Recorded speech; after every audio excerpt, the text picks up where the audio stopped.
Hi ನಮಸ್ತೆ friends, welcome to Kolar kitchen. ಬನ್ನಿ friends, ಇವತ್ತಿನ ವಿಡಿಯೋದಲ್ಲಿ ಪಕ್ಕ ಹಳ್ಳಿ ಶೈಲಿಯಲ್ಲಿ ಅಲಸಂದಿ ಕಾಳಿನ ಹುಳಿ ಸಾಂಬಾರು ಯಾವ ಥರ ಮಾಡೋದು ಅಂತ ತಿಳಿಸ್ಕೊಡ್ತೀನಿ. ತುಂಬಾ ಟೇಸ್ಟಿಯಾಗಿರುತ್ತೆ. ಅನ್ನಕ್ಕೆ ಮುದ್ದೆಗೆಲ್ಲ ಸೂಪರ್ ಕಾಂಬಿನೇಷನ್ ಅಂತಲೇ ಹೇಳ್ಬೋದು.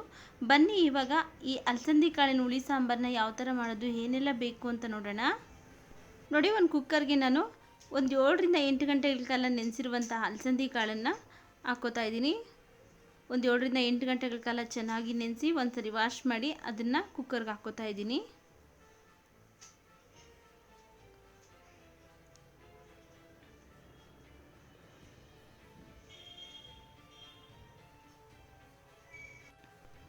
ನೋಡಿ, ಇವಾಗ ಇದಕ್ಕೆ ನಾನು 2 ಆಲೂಗಡ್ಡೆನ ಕಟ್ ಮಾಡಿ ಹಾಕ್ಕೋತಾ ಇದ್ದೀನಿ.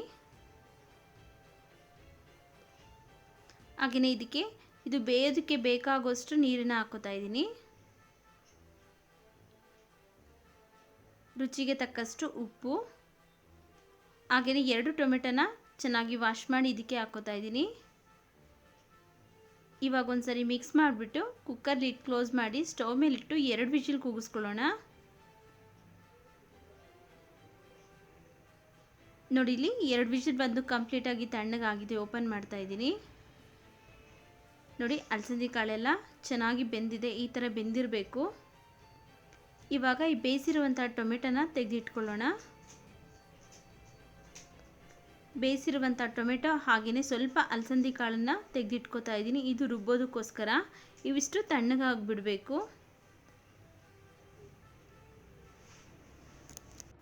ಈ ಅಲಸಂದಿ ಕಾಳು ಮತ್ತು ಟೊಮೆಟೊ ಎಲ್ಲ ತಣ್ಣಗಾಗೋ ಅಷ್ಟರಲ್ಲಿ 2 ಬದನೆಕಾಯಿನ ನಾನು ಉಪ್ಪು ನೀರಲ್ಲಿ ನೆನೆಸಿಟ್ಟಿದ್ದೀನಿ. ಕಟ್ ಮಾಡಿಬಿಟ್ಟು ಅದನ್ನು ಸಹ ಇದಕ್ಕೆ ಹಾಕ್ಕೋತಾ ಇದ್ದೀನಿ. ಇವಾಗ ಇದನ್ನು ಸ್ಟವ್ ಮೇಲಿಟ್ಟು ಒಂದು 3ರಿಂದ 4 ನಿಮಿಷಗಳ ಕಾಲ ಕುದಿಸ್ಕೊಳ್ಳೋಣ. ಯಾಕೆ ಈ ಥರ ಮಾಡೋದು ಅಂದರೆ ತುಂಬ ಮೆತ್ತಗಾಗೋದಿಲ್ಲ ಬದನೆಕಾಯಿ. ಮೊದಲೇ ನಾವು ಅಲಸಂದಿ ಕಾಳಿನ ಜೊತೆನೇ ಹಾಕ್ಬಿಟ್ರೆ ಮೆತ್ತಗಾಗ್ಬಿಡುತ್ತೆ. ಅದಕ್ಕೋಸ್ಕರ ನಾವು ಮಸಾಲೆ ರುಬ್ಕೋತಿರಲ್ಲ, ಆ ಟೈಮಲ್ಲಿ ಬೇಯಿಸ್ಕೊಂಡ್ರೆ ಕರೆಕ್ಟಾಗಿ ಬೆಂದಿರುತ್ತೆ. ಇದನ್ನು ಬೇಯೋದಕ್ಕಿಟ್ಟು ಇಲ್ಲಿ ಒಂದು ಪ್ಯಾನ್ಗೆ ಅರ್ಧ ಸ್ಪೂನ್ ಎಣ್ಣೆ ಹಾಕ್ಕೋತಾ ಇದ್ದೀನಿ. ಎಣ್ಣೆ ಬಿಸಿ ಆದ ನಂತರ 1 ಈರುಳ್ಳಿ ಹಾಗೆಯೇ ಒಂದು ಅರ್ಧ ಗಡ್ಡೆ ಬೆಳ್ಳುಳ್ಳಿನ ಸಿಪ್ಪೆ ತೆಗೆದು ಹಾಕ್ಕೋತಾ ಇದ್ದೀನಿ. ಈರುಳ್ಳಿ ಮತ್ತು ಬೆಳ್ಳುಳ್ಳಿ ಎಲ್ಲ ಎಣ್ಣೆಲೆ ಚೆನ್ನಾಗಿ ಫ್ರೈ ಆಗಲಿ.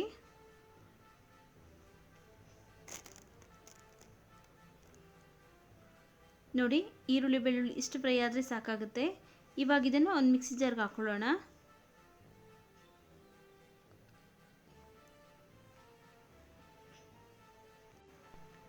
ನೋಡಿ, ಇದೇ ಮಿಕ್ಸಿ ಜಾರ್ಗೆ ನಾನು ಮೊದಲೇ ಎತ್ತಿಟ್ಕೊಂಡಿರುವಂಥ ಅಲಸಂದಿ ಕಾಳು ಹಾಗೆಯೇ ಟೊಮೆಟೊನ ಹಾಕ್ಕೋತಾ ಇದ್ದೀನಿ. ತಣ್ಣಗಾದ್ಮೇಲೆ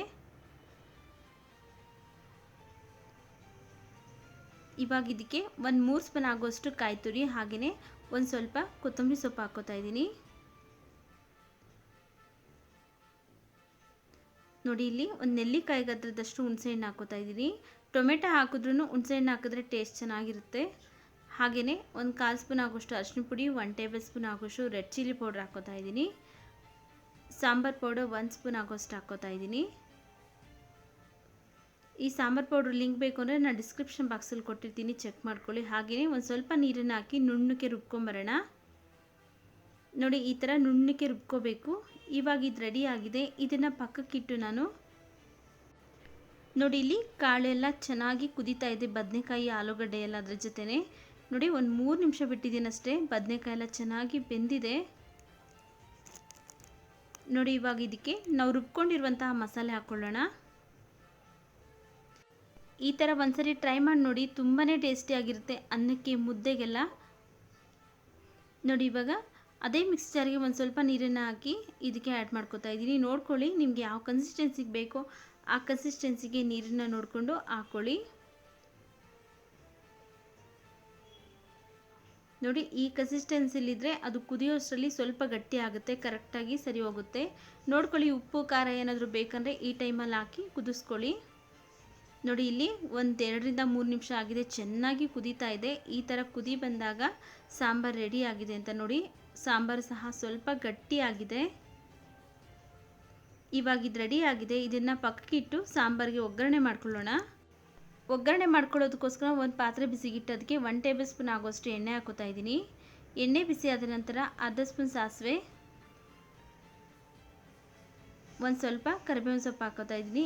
ಇವೆರಡು ಫ್ರೈ ಆದ ನಂತರ ಇದಕ್ಕೆ ಸಾಂಬಾರು ಹಾಕ್ಕೊಳ್ಳೋಣ. ನೋಡಿ ಇವಾಗ ಸಾಂಬಾರು ಹಾಕೋತಾ ಇದ್ದೀನಿ. ನೋಡಿ ಸಾಂಬಾರನ್ನೆಲ್ಲ ಇದೇ ಪಾತ್ರೆಗೆ ಹಾಕ್ಕೊಂಡಾಗಿದೆ. ಸ್ಟವ್ನ ಆಫ್ ಮಾಡ್ಕೊಂಡಿದ್ದೀನಿ. ನೋಡಿ ರುಚಿಯಾದಂತಹ ನಮ್ಮ ಹಳ್ಳಿ ಶೈಲಿಯಲ್ಲಿ ಅಲಸಂದಿ ಕಾಳು ಸಾಂಬಾರು ಯಾವ ಥರ ಮಾಡೋದು ಅಂತ. ಈ ವಿಡಿಯೋ ಇಷ್ಟ ಆಗಿದ್ರೆ ಪ್ಲೀಸ್ ಲೈಕ್ ಮಾಡಿ, ನಿಮ್ಮ ಫ್ಯಾಮಿಲಿ ಫ್ರೆಂಡ್ಸ್ಗೆಲ್ಲ ಶೇರ್ ಮಾಡಿ. ಹಾಗೆ ನಮ್ಮ ಚಾನಲ್ ಇನ್ನೂ ಸಬ್ಸ್ಕ್ರೈಬ್ ಮಾಡ್ಕೊಂಡಿಲ್ಲ ಅಂದರೆ ಪ್ಲೀಸ್ ಸಬ್ಸ್ಕ್ರೈಬ್ ಮಾಡ್ಕೊಳ್ಳಿ ಫ್ರೆಂಡ್ಸ್. ಮುಂದೆ ಒಂದೊಳ್ಳೆ ವಿಡಿಯೋದೊಂದಿಗೆ ಭೇಟಿ ಆಗೋಣ. ಅಲ್ಲಿವರೆಗೂ ವಿಡಿಯೋ ನೋಡಿದ್ದಕ್ಕಾಗಿ ಧನ್ಯವಾದಗಳು.